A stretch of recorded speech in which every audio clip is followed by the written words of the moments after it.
जिंदगी कब परिणाम देगी क्या पता, जिंदगी कब वरदान बनेगी क्या पता, मिलते रहो मुस्कुराते रहो, जिंदगी कब आखिरी सांस लेगी क्या पता। ये जिंदगी प्रभु का दिया हुआ सबसे बड़ा अनमोल तोहफा है, बहुत बड़ा उपहार है। और जिसको जीने की कला आ जाए तो उसके लिए ये जीवन वरदान बन जाता है, और जिसको जीना ना आए उसके लिए यही जीवन सबसे बड़ा अभिशाप बन जाया करता है। इसीलिए जब हम यहाँ आए तो हमने पहले दिन ही कहा था कि जीवन कहीं बन न जाए भला, उससे पहले सीख लो जीने की कला। अगर कोई मुझसे पूछे कि इस दुनिया में सबसे बड़ी तपस्या कौन सी होती है, आप बताएंगे सबसे बड़ी तपस्या कौन सी होती है? तेले की तपस्या, अठाई की तपस्या, मासिक श्रमण की तपस्या, वर्षी तप की तपस्या और वर्धमान तप की तपस्या। सबसे बड़ी तपस्या कौन सी होती है? समता भाव।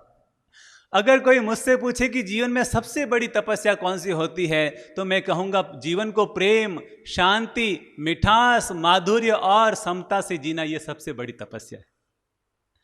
हर दिन जीवन में कोई ना कोई दिक्कत, कोई ना कोई परेशानी, कोई ना कोई तकलीफ, कोई ना कोई उतार चढ़ाव आता ही रहता है। कभी परिवार से जुड़ी हुई दिक्कत, कभी व्यापार से जुड़ी हुई दिक्कत, कभी स्वास्थ्य से जुड़ी हुई दिक्कत, कभी हमारे दिल और दिमाग से जुड़ी हुई दिक्कत।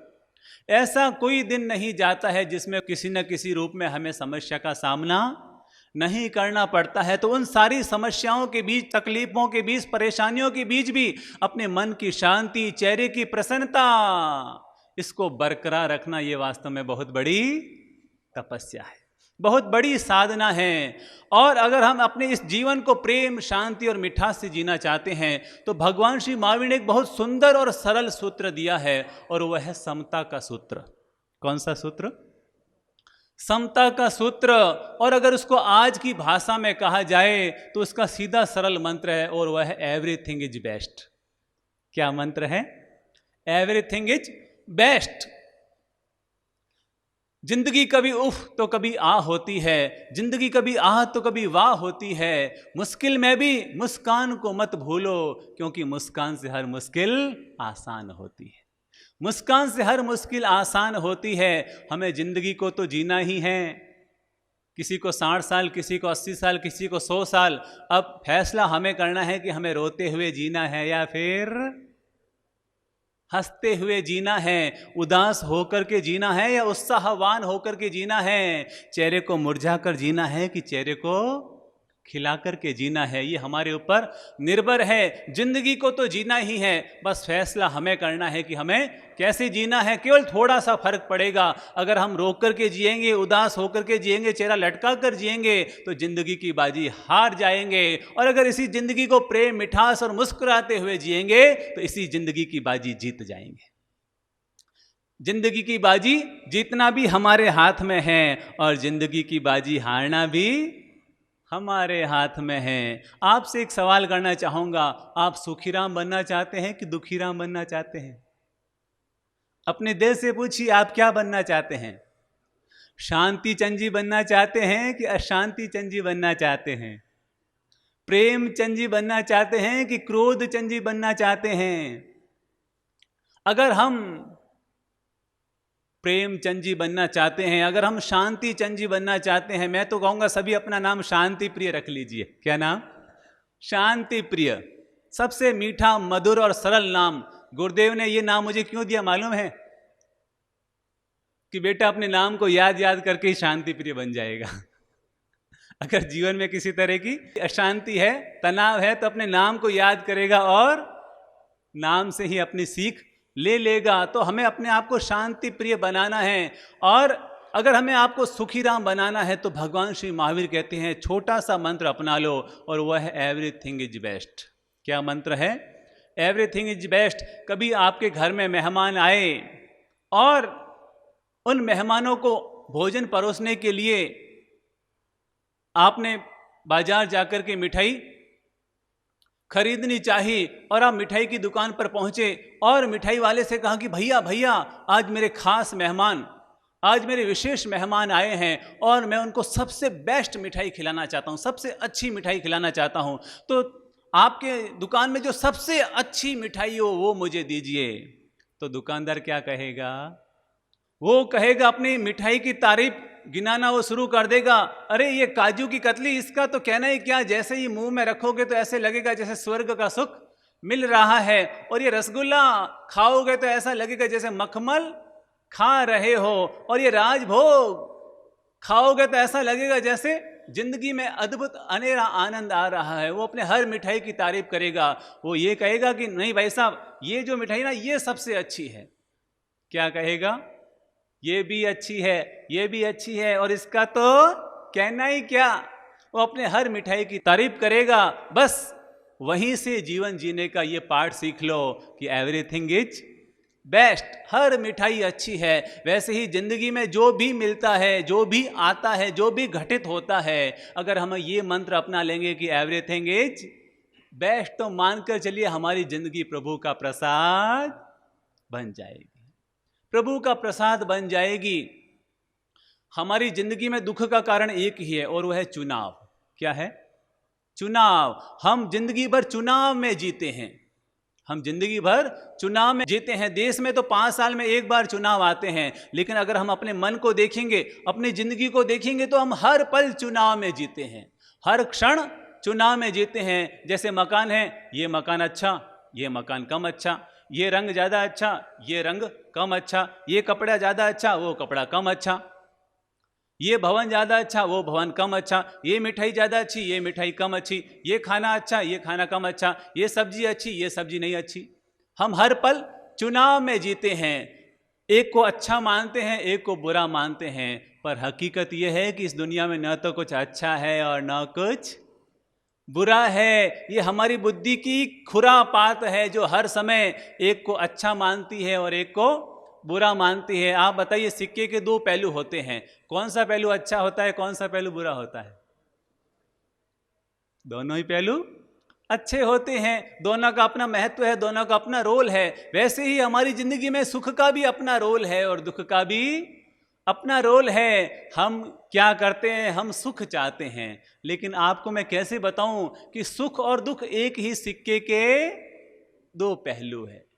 एक ही सिक्के के 2 पहलू है। अगर हम सुख की ख्वाहिश करते हैं तो इसका मतलब है कि हम दुख को भी आमंत्रण अपने आप ही दे रहे हैं। अगर हम लाभ का चुनाव करते हैं तो इसका मतलब हम हानि का अपने आप ही आमंत्रण दे रहे हैं। अगर हम मित्र का चुनाव करते हैं तो इसका मतलब है हम शत्रु का अपने आप ही आमंत्रण दे रहे हैं। जैसे सिक्के के 2 पहलू हमेशा साथ रहते हैं, वो कभी जुदा नहीं होते, ठीक वैसे ही हम भी अगर किसी एक चीज का चुनाव करेंगे तो मानकर चलिए उससे जुड़ी हुई विपरीत चीज भी हमारे जीवन से जुड़ जाएगी और हम कभी भी सुखी, शांतिमय और आनंदमय नहीं बन पाएंगे। इसलिए अपने जीवन का मंत्र अपनाइए, सुख भी अच्छा है, दुख भी अच्छा है, लाभ भी अच्छा है, हानि भी अच्छी है। ये बात गले तो नहीं उतरेगी। कोई हमारा सम्मान करे तो हमें बहुत अच्छा लगेगा और कोई अपमान करे तो हमें अच्छा लगेगा? नहीं लगेगा। ये सुनना सरल है, लेकिन इसको जीना थोड़ा कठिन है कि अपमान भी अच्छा है और सम्मान भी अच्छा है। जैसे कोई तारीफ करे तो हम बड़े खुश होते हैं, और कोई हमारे गले में जूते की माला पहना दे तो हम आग बबूले हो जाएंगे। लेकिन अगर हम उस समय ये सोचेंगे, अरे ये महानुभाव कितने अच्छे हैं, ऐसे तो मैं 10 लोगों को प्रणाम नहीं कर पाता हूँ, इन्होंने जूते की माला पहना दी तो 10 लोगों को अपने आप प्रणाम करने का सौभाग्य मिल गया। यानी कि हर परिस्थिति में अपने मन की समता को बना करके रखना, अपनी भीतर की सहजता को बना करके रखना, यही सबसे बड़ी साधना है और यही सबसे बड़ी तपस्या है और यही सबसे बड़े सुख का आधार है। इसलिए मैं छोटा सा निवेदन करना चाहूँगा कि अपनी ज़िंदगी में जो चुनाव करने की आदत है इसको आप कम कीजिए और ज़िंदगी में जो है जैसा है उसको स्वीकार करने की आदत रखिए। एवरीथिंग इज बेस्ट, सब कुछ अच्छा है। एक पिता ने अपने 2 बेटियों की शादी पास के गांव में की। एक बेटी की शादी कुंभकार के यहाँ की, दूसरी बेटी की शादी किसान के यहाँ की। दोनों के पास पास में गांव थे। एक बार पिताजी की इच्छा हुई कि बेटियों से मिलकर के आऊं, तो सबसे पहले वो कुंभकार के घर में परिणाई हुई बेटी के यहाँ पर पहुँचे और बेटी ने और ससुराल वालों ने खूब स्वागत किया, खूब अभिनंदन किया। और जब पिताजी रवाना होने लगे तो बेटी ने कहा, पिताजी पिताजी भगवान से प्रार्थना करना, पिताजी पिताजी भगवान से प्रार्थना करना कि इस बार बारिश ना हो। क्या प्रार्थना की, क्या कहा?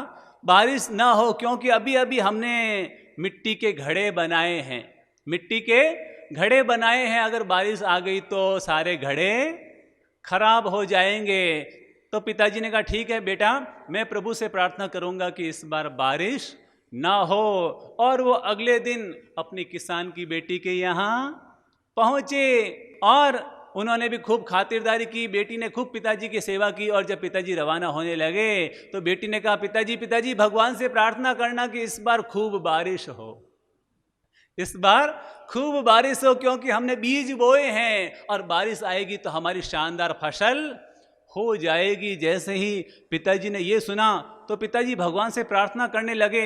तभी उनके मन में आया, अरे ये क्या, मैं एक बेटी के लिए ये प्रार्थना करूं कि बारिश ना हो और दूसरी बेटी चाह रही कि बारिश हो, अब मैं भगवान से क्या प्रार्थना करूं, बारिश हो कि ना हो? वो जीवन भर, वो रास्ते भर यानी कि कंफ्यूजन में रह गया, मैं क्या करूं, प्रार्थना बारिश होने की करूं या बारिश न होने की करूं? और जब वो घर पर पहुंचा तो भगवान से इतना ही कहा कि प्रभु एवरीथिंग इज बेस्ट, जो अच्छा लगे वो कर देना, जो अच्छा लगे वो कर देना, जो हो जाएगा वो स्वीकार है। और प्रार्थना का ये चमत्कार आया कि जिस गांव में कुंभकार की बेटी रहती थी वहां तो बारिश नहीं हुई, और जहां किसान की बेटी रहती थी वहां जम के बारिश हो गई। तो ये प्रभु की व्यवस्थाएं हैं, ये जीवन की व्यवस्थाएं। हर व्यवस्थाओं को हमें प्रेम से स्वीकार करने की आदत डाल देनी चाहिए। चुनाव अगर हम करते रहेंगे तो हमारा दिमाग हमेशा कंफ्यूजन में घूमता रहेगा। इसलिए हर चीज़ का स्वागत कीजिए, हर चीज़ को वेलकम कीजिए, अपनी ओर से हमेशा अच्छे से अच्छा करने की कोशिश कीजिए, लेकिन फिर जो आ जाए उसको सहज से प्रेम भाव से स्वीकार कर लीजिए। जैसे अभी कोरोना का काल चल रहा है, सब लोग परेशान हैं, सब लोग दुखी हैं, सब लोग यही सोच रहे हैं, अरे यार इतनी बड़ी दिक्कत, अरे यार इतनी बड़ी दिक्कत। मैं आपको हकीकत ये बताना चाहूँगा कि कोरोना अभी चल रहा है और लगभग 5 लाख के करीब लोग चले गए हैं। और सोचिए अगर यही कोरोना 100 साल पहले होता तो 5 लाख नहीं 5 करोड़ लोग जा चुके होते, क्योंकि आज तो मेडिकल की इतनी सारी फैसिलिटीज है, इसलिए लोग मर कम रहे हैं और बच ज़्यादा रहे हैं। और अगर यही बीमारी 100 साल पहले होती तो अनगिनत असंख्य लोग इस दुनिया से चले जा चुके होते। और दूसरा, कोरोना को लेकर हम दुखी भी हो सकते हैं, अरे यार ये कैसी बीमारी, अरे यार ये कैसी परेशानी, अरे यार हर समय दिक्कत दिक्कत दिक्कत, कभी व्यापार में दिक्कत, कभी परिवार में दिक्कत, कभी खरीदने बेचने में दिक्कत। अब इसकी वजह हम ये भी सोच सकते हैं, अरे कोरोना की वजह से देखो जीवन शैली कितनी बदल गई, लोगों की सोच कितनी बदल गई, व्यवस्थाएं लोगों ने अपनी कितनी बदल दी।